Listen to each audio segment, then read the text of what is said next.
በርግጥ እንደዚህ አደራጅቶ መያዙ በዘመናዊ መንገድ መያዙ በጣም መፍትሄ ብዙ ጠቀሜታ አለው እንደ መንግስትም እንደ ግለሰቦችም። ሲቀጥል ግለሰቦች በርግጥ ከዚህ በፊት ምናልባት የከተማ ያው ከመሰራረቱ ጀምሮ ለበርካታ ዘመናት ነው ይሄ ነገር ሳይተገበር የቀረ። ከተማዋ የተመሰረተችው በ1933 ዓመተ ምህረት ነው። ካዳስተር የመጣ ግን አሁን 2018 ዓመተ ምህረት። ስለዚህ በጣም ረጅም ጊዜ ወስዶበታል ማለት ነው ካዳስተር ወደዚህ ከተማ ለማስመጣት። ዞሮ ዞሮ አሁንም መቼም እንግዲህ ያለፈው አልፏል። ለቀጣይ ይሄ ካዳስተር ከመጣ መንግስትም የሚጠቀምበት አጓይ ነው። ህብረተሰቡ ደግሞ ቢያንስ እንኳን እንደ 1989 አሁን 1989 አካባቢ ይመስለኛል የመሬት ምሪት የነበረ። ከዛ በፊት 1967 ዓመተ ምህረት እንባላለ እኛ ባልደረስንባቸው የመሬት አዋጆች ብዙ ነገሮች ወጥተዋል።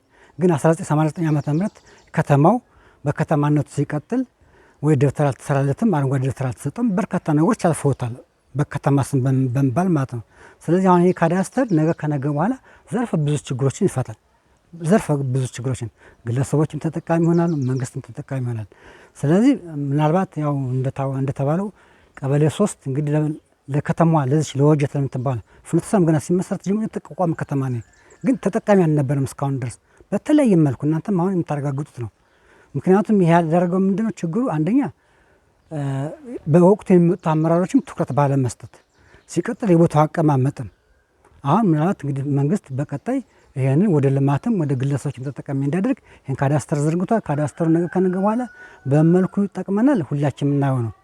ምክንያቱም በመሸጥ በመለወጥ በማስያዝ በርካታ ነገሮችን ያመጣልናል። ግን እስካሁን ድረስ ለረጅም ጊዜ ያው ይሄን ሳይጠቀም ቀርቷል። እንግዲህ ለቀጣይ በዚህ ቢቀጥል ጥሩ ነው ያስባለሁ። እኛ እንግዲህ በተቻለ መጠን ህብረተሰቡ መረጃዎችን አደራጅቶ ቢያቀርብ በያዘውን ነገር ከእናት ከአባቱ ያገኘውን በግዥም ሆና ብዙ ማብራሪያዎች ተሰጥቶናል እዚህ ጋር በዛ የያዘበትን መረጃ አሰባስቦ ይዞ ለሚመለከተው አካል አቅርቦ ህጋዊነቱን አስጠብቆ ቀጣይ ተጠቃሚ እንዲሆን ያው ህብረተሰቡ መረጃዎችን ማቅረብ አለበት የሚል ሀሳብ አለኝ።